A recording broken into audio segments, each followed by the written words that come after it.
اللهم صل على سيدنا محمد يا رب صل وسلم دائما. الحمد لله رب العالمين والصلاة والسلام على خاتم النبيين وعلى آله وصحبه أجمعين وبعد. أعوذ بالله من الشيطان الرجيم. بسم الله الرحمن الرحيم. وكنت عليهم شهيدا ما دمت فيهم فلما توفيتني كنت أنت الرقيب عليهم وأنت على كل شيء شهيد. صدق الله العظيم. سامعین و ناظرین، قرآن حکیم میں اول تا آخر 24 آیات ایسی ہیں جن میں توفی کا ذکر ہے. ان میں سے 2 آیتیں، ایک آل عمران کی آیت نمبر 55 اور دوسری مائدہ کی آیت نمبر 117 جو ابھی میں نے آپ کے سامنے پڑھی ہے، اس کا آخری حصہ. ان 2 میں حضرت عیسیٰ کی توفی کا ذکر ہے. باقی کسی آیت میں حضرت عیسیٰ کی خصوصی توفی کا ذکر نہیں ہے، عام انسانوں کی توفی کا ذکر ہے. تو عیسیٰ کی توفی ان 2 آیتوں میں ہے. پہلی آیت آل عمران کی، اس میں ہے یا عیسیٰ انی متوفیک، اے عیسیٰ میں تمہاری توفی کرنے والا ہوں. یہ توفی اللہ تعالی جو خیر الماکرین ہیں ان کی حفاظت کا ایک ذریعہ ہے، مظہر ہے. اللہ کی اپنے بندے اور رسول عیسیٰ علیہ السلام کو ان کے دشمنوں کے مکر، تدبیر اور قتل و سلب کے ارادے سے محفوظ کرنے کے لیے اللہ نے ان کی توفی فرمائی. اس کی خوشخبری اللہ نے دی ہے عیسیٰ کو. یہ ہے پہلی آیت توفی، اور وہ لفظ اسم فاعل سے ہے، یعنی توفی کرنے والا ہوں، جو کہ اسم فاعل مستقبل کی کوئی خبر دے رہا ہے کہ اللہ تعالی تیرے دشمن کچھ بھی کر لیں تجھے اللہ نے محفوظ رکھنا ہے، اور سبب کے طور پہ تمہاری توفی، تمہارا رفع اور تمہاری تطہیر کرنے والا ہوں.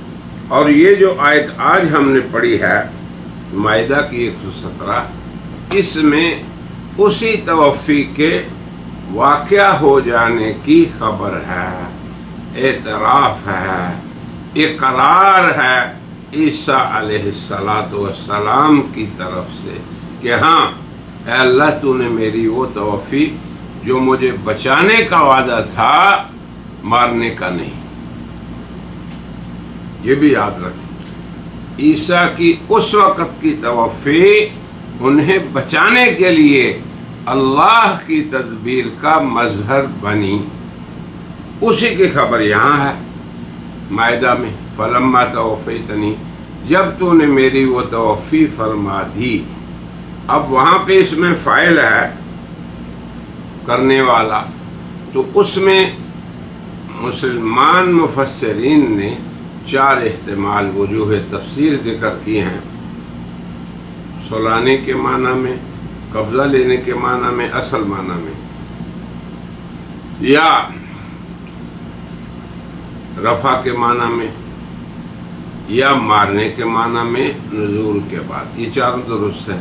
مگر اس آیت میں چونکہ اس توفی کے ماضی میں واقعہ ہو جانے کا ذکر ہے کہ جب عیسیٰ علیہ السلام آخرت میں اقرار کریں گے اللہ کے سامنے کہ اے اللہ تو نے میری توفی فرما دی تھی اور وہ نعمت مجھ پہ اللہ نے اس کا اتمام فرما دیا تھا اور اس وعدے کا آپ نے کمال فرما دیا تھا، یہ ہے اعتراف۔ تو اب اس توفی میں قرن اول اسلام سے لے کے آج تک مسلمان مفسرین توفیتا کو رفعتا یعنی اٹھانے کے معنی میں استعمال کرتے ہیں، یعنی توفی رفع۔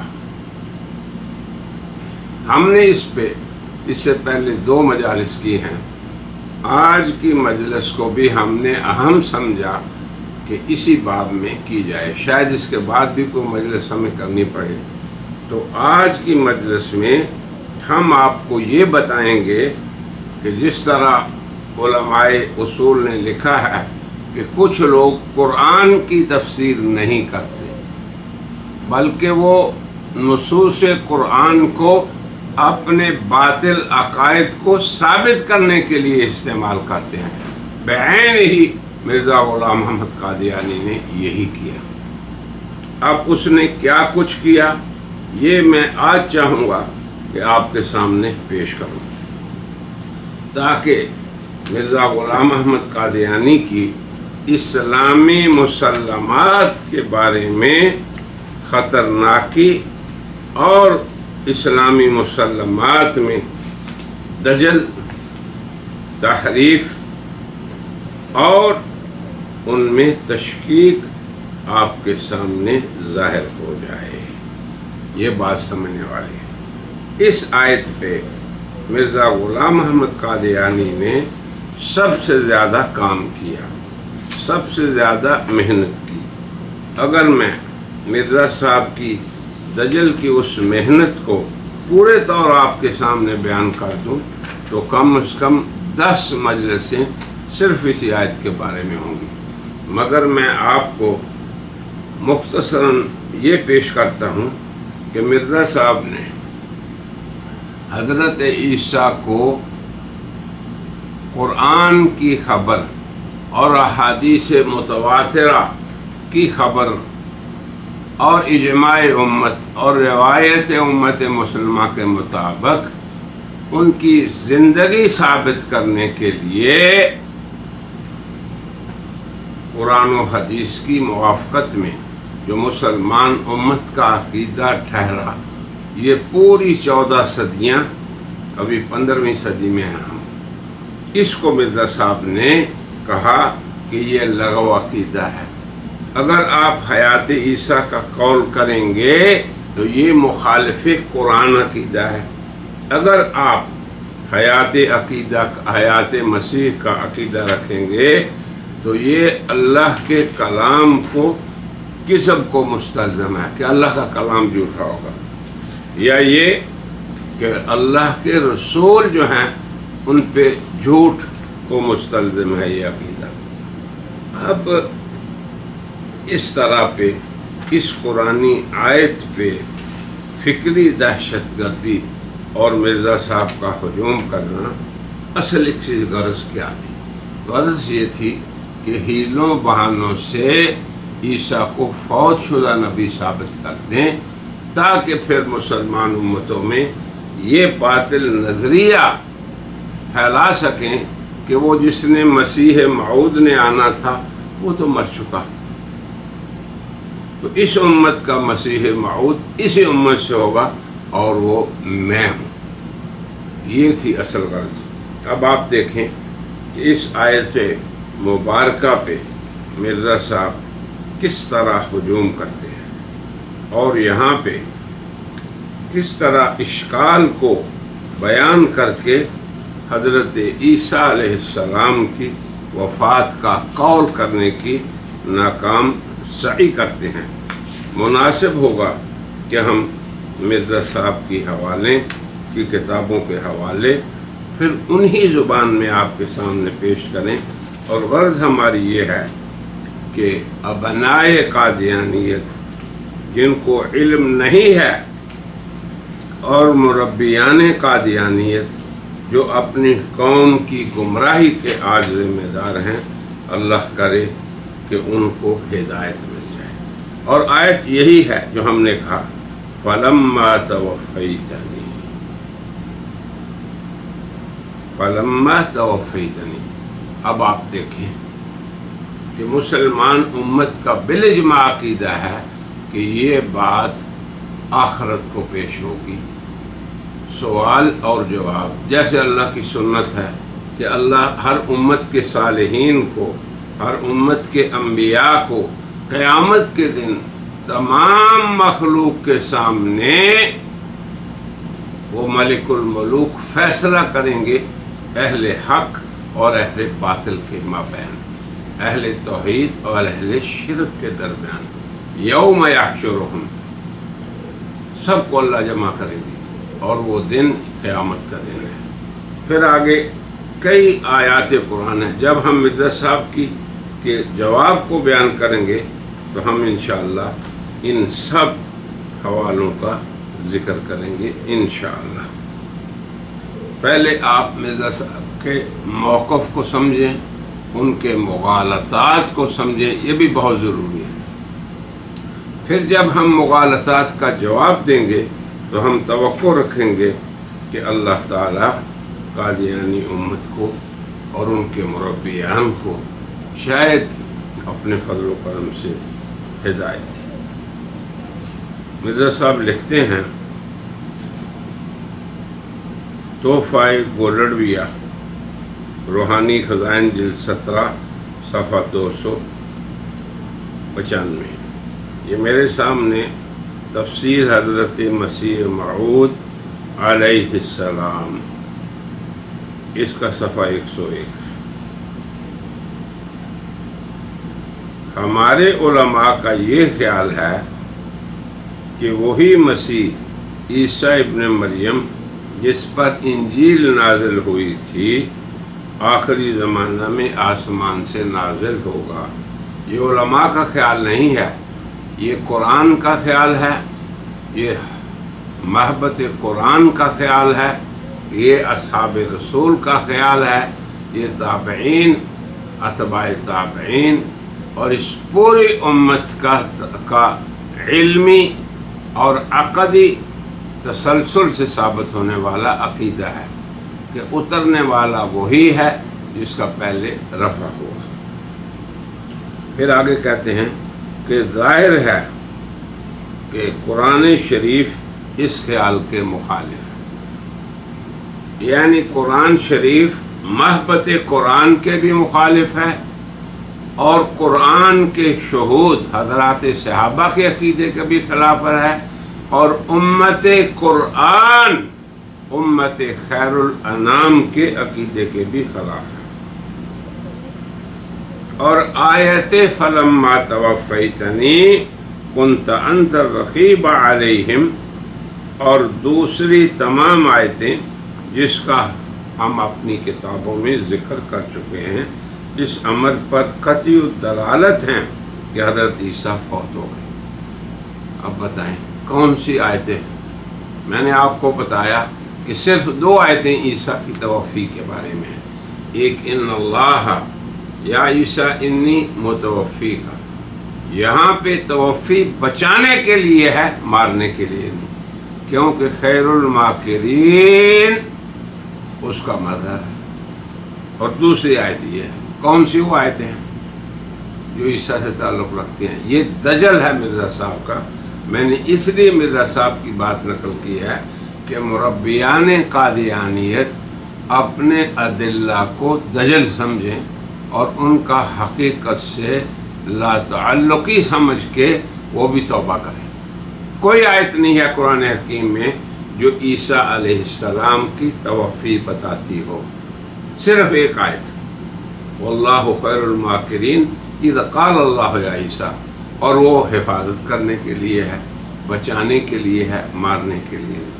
اس وقت ہاں نزول کے بعد اگر مارنے کی بھی بات کریں تو اس میں بھی خوشخبری ہے، اس وقت بچانا ہے، اس وقت کا رفع ہے۔ اسی لیے تمام مفسرین فلما توفیتنی اس آیت مائدہ میں توفی واقعہ ہونے کو کہتے ہیں رفعتنی۔ ایک بھی مفسر تاریخ اسلام میں ایسا نہیں گزرا